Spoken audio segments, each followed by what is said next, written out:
warning you're addicted to dopamine and don't even know it. Let me ask you something: how often do you check your phone? Not because you got a notification, but out of pure habit. You scroll, you swipe, you tap, and maybe you're not even sure why. It's like your fingers move before your brain even has a chance to weigh in.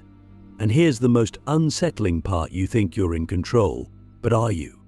What if I told you that something as small as a molecule, dopamine, is silently pulling the strings? That your endless consumption of content, your compulsive checking of apps, and your constant need for stimulation are not just quirks of modern life, but symptoms of something deeper, something more dangerous. Dopamine is the neurotransmitter of reward. Every time you accomplish something, whether it's eating a good meal, finishing a task, or even seeing a like on your Instagram post, your brain releases dopamine as a way of saying, "That felt good. Do more of that." On the surface, this seems harmless, even beneficial. After all, isn't it good to feel rewarded? Isn't it what pushes us to achieve, to strive, to grow? But here's the catch: dopamine is not just the messenger of pleasure, it's the messenger of wanting. It doesn't just tell you that something feels good, it compels you to keep chasing it. And in the modern age, this natural mechanism has been hijacked by technology, leaving you caught in an endless loop of stimulation and craving. Think about the world we live in. Social media platforms, video games, streaming services, they're all designed to keep you hooked. Every notification, every autoplay video, every little red badge on your app is engineered to trigger a dopamine hit. And the more you indulge, the more your brain adapts. It starts to expect those constant bursts of reward, and when they're not there, you feel restless, bored, even anxious. You reach for your phone without thinking, not because you need it, but because your brain craves the next hit. And here's the dark truth: the more you give in, the harder it becomes to stop. But this isn't just about technology, this is about freedom. Are you truly free if your actions are driven by unconscious cravings? If your attention, your time, and even your thoughts are being shaped by forces you don't fully understand? Philosophers have long debated what it means to be free. For centuries, we've wrestled with questions like, are we defined by our choices, or are we controlled by forces beyond our control? And in the age of dopamine, this question has taken on a new urgency. Because if your desires are being manipulated by algorithms and dopamine loops, how much of your life is really yours? Click subscribe to this channel to get more profound spiritual lesson. Let's pause here for a moment. Reflect on your own behavior. How often do you reach for your phone without even realizing it? How often do you find yourself scrolling, watching, consuming, even when it brings you no real joy? And what would happen if you stopped? If you truly stepped back from the constant barrage of stimulation, would you feel free or would you feel lost? These aren't easy questions, but they're the ones we need to ask if we want to understand the world we're living in and the role we play in it.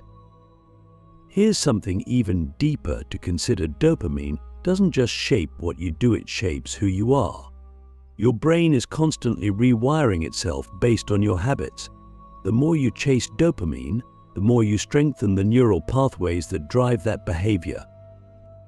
Over time, this can create a feedback loop where your brain becomes wired for instant gratification. You start to lose patience, focus, and the ability to sit with discomfort. You avoid the hard things, the meaningful things, in favor of whatever feels good in the moment. And in doing so, you lose touch with the very things that make life rich and fulfilling. This is where the philosophy of dopamine addiction becomes truly profound, because at its core, this isn't just about technology or neuroscience, it's about the human condition. It's about our relationship with pleasure, pain, and meaning. Why do we chase happiness, even when it leaves us feeling empty? Why do we avoid discomfort, even when it's the only path to growth? And most importantly, how do we break free from the patterns that keep us stuck? In the next part, we'll explore the origins of this dopamine-driven cycle, delving into how evolution shaped our brains to seek reward and how modern society has turned that survival mechanism against us. We'll also begin to ask the big question, can we ever escape this addiction, or is it an inevitable part of who we are? The evolutionary trap, how dopamine became our greatest weakness. To understand why we're addicted to dopamine, we need to travel back in time millions of years to a world where survival wasn't guaranteed. Back then, dopamine wasn't a problem, it was a solution. It was the mechanism that kept our ancestors alive. Imagine living in a world where food was scarce, danger was everywhere, and every decision you made could mean the difference between life and death. In this environment, dopamine became the brain's way of saying, "This is important. Focus on this.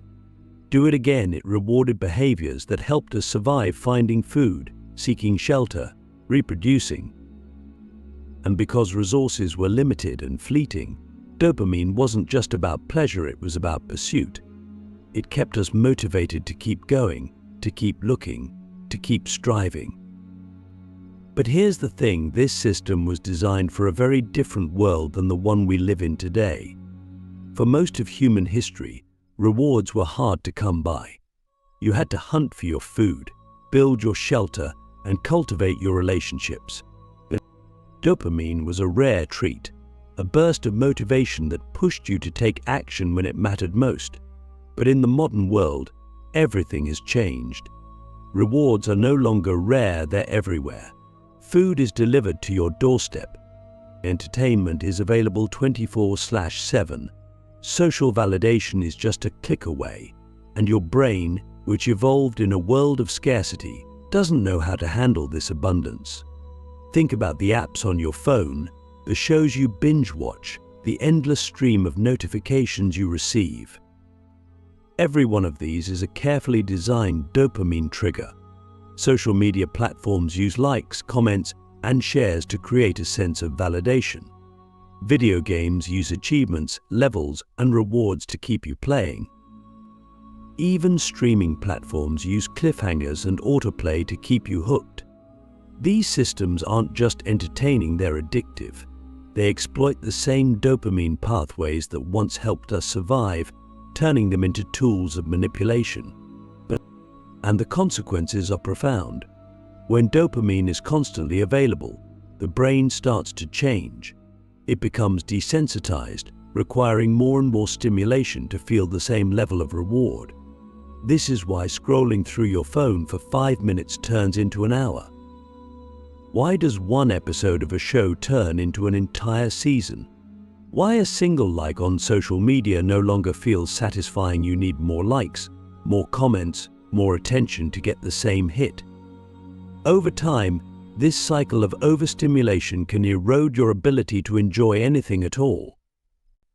The things that once brought you genuine joy, spending time with loved ones, pursuing hobbies, simply being present, start to feel dull and unfulfilling. But this isn't just about pleasure or entertainment. The deeper issue is what this constant dopamine chase does to your sense of self. When you're driven by dopamine, you're not really living, you're reacting. You're being pulled from one moment to the next, chasing rewards that ultimately leave you feeling empty. You lose the ability to sit with discomfort, to reflect, to ask yourself what you really want. And in doing so, you lose touch with your own agency. You become a passenger in your own life, carried along by forces you barely understand. Here's a question to consider: when was the last time you truly chose how to spend your time? Not out of habit, not because of a notification, but because it was what you genuinely wanted to do. If you're like most people, it's probably been a while, and that's the real danger of dopamine addiction. It doesn't just steal your attention, it steals your freedom. It makes you a slave to your cravings, to the endless pursuit of something that never truly satisfies. But here's the good news: the same evolutionary mechanisms that got us into this mess can also help us get out. Dopamine isn't inherently bad, it's just misunderstood.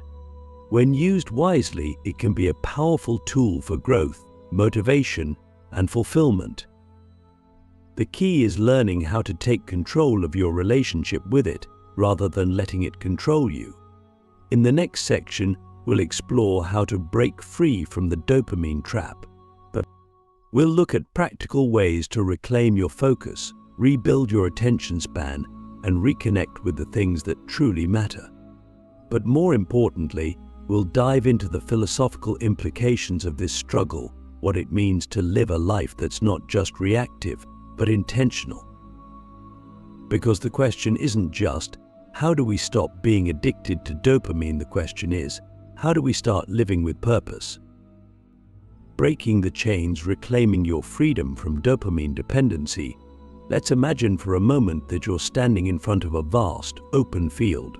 There are no distractions here, no phones, no notifications, no endless streams of content to consume. Just silence, stillness, and space. How does that thought make you feel? For many of us, the idea of being alone with our thoughts without stimulation is unsettling. It's as if we've forgotten how to simply be. And that's the first clue to breaking free from dopamine dependency. We have to relearn how to exist without constantly chasing the next reward. The truth is, the modern world isn't going to stop bombarding you with dopamine triggers. The apps, platforms, and systems designed to hijack your attention are only becoming more sophisticated. But the good news is that you have a choice. You can reclaim your freedom not by rejecting dopamine altogether, but by changing your relationship with it. The first step is awareness. You can't fix what you don't see. Start paying attention to your habits. How often do you reach for your phone without thinking? How much time do you spend consuming instead of creating? And most importantly, what are you running from? Because at the heart of every dopamine loop is an avoidance of discomfort. Let's be honest, silence can feel uncomfortable. Boredom can feel unbearable. But these moments of stillness are where life's most profound insights are born. When you stop numbing yourself with constant stimulation, you create space for reflection, for creativity, for growth. This is why so many great philosophers, artists, and thinkers throughout history have embraced solitude. It's not just about escaping distractions, it's about reconnecting with yourself.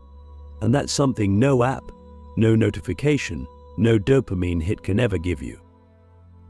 But awareness isn't enough. You need to take action. One of the most effective ways to reset your brain's relationship with dopamine is through a process called dopamine fasting.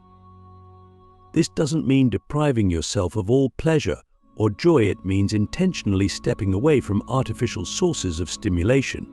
For an hour, a day, or even a week, try disconnecting from social media, turning off notifications, and limiting your consumption of mindless content. Use this time to focus on activities that bring you genuine fulfillment: reading, journaling, spending time in nature, or simply sitting with your thoughts. At first, it might feel uncomfortable, even painful. But over time, you'll start to notice something remarkable. The things that once felt dull and uninteresting begin to come alive again. A conversation with a friend, the taste of a meal, the feeling of sunlight on your skin. These moments, which dopamine addiction had dulled, begin to feel vibrant and meaningful once more. But here's the deeper challenge: reclaiming your freedom from dopamine isn't just about changing your habits, it's about changing your mindset. We live in a culture that glorifies instant gratification, that tells us we should always be entertained, always be busy, always be chasing the next big thing. To break free, you have to reject this narrative. You have to embrace the idea that life's greatest rewards don't come from quick hits of pleasure, but from sustained effort, intentionality, and presence. You have to learn to value the process, not just the outcome. To find joy in the journey, not just the destination. And that brings us to the most profound question of all: what kind of life do you want to live? A life of constant distraction, driven by cravings you can't control, or a life of meaning, shaped by choices that align with your deepest values? The answer might seem obvious, but the path to get there is anything but easy. It requires discipline, patience, and a willingness to confront the discomfort you've been avoiding. But the reward is worth it: a life that's truly your own. In the final section, we'll explore the philosophical implications of this journey. What does it mean to live intentionally in a world designed to distract us? How do we reconcile our pursuit of pleasure with our deeper need for meaning? And what can we learn from the great thinkers of the past about finding freedom in an age of addiction? The philosophy of freedom, living intentionally in a distracted world. What does it mean to be truly free? At first glance, freedom seems simple: the ability to make your own choices, to live life on your terms. But when we dig deeper, freedom becomes a far more complex and elusive concept. Are we really free if our choices are shaped by cravings we don't fully understand? If we're constantly reacting to external stimuli, driven by the invisible pull of dopamine, can we honestly say we're in control? These are the questions we must confront if we want to live intentionally in a world designed to distract us.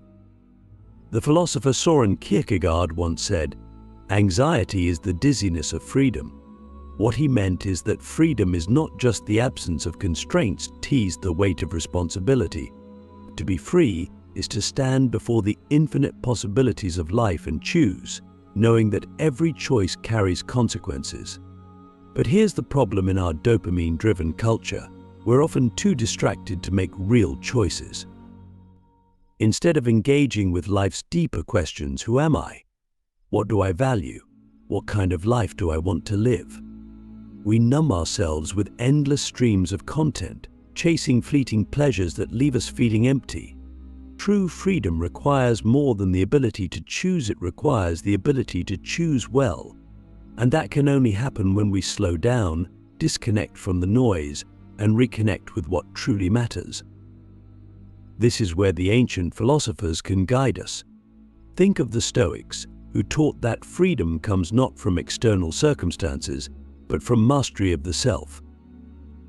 Marcus Aurelius, the Roman emperor and Stoic philosopher, wrote, "You have power over your mind, not outside events.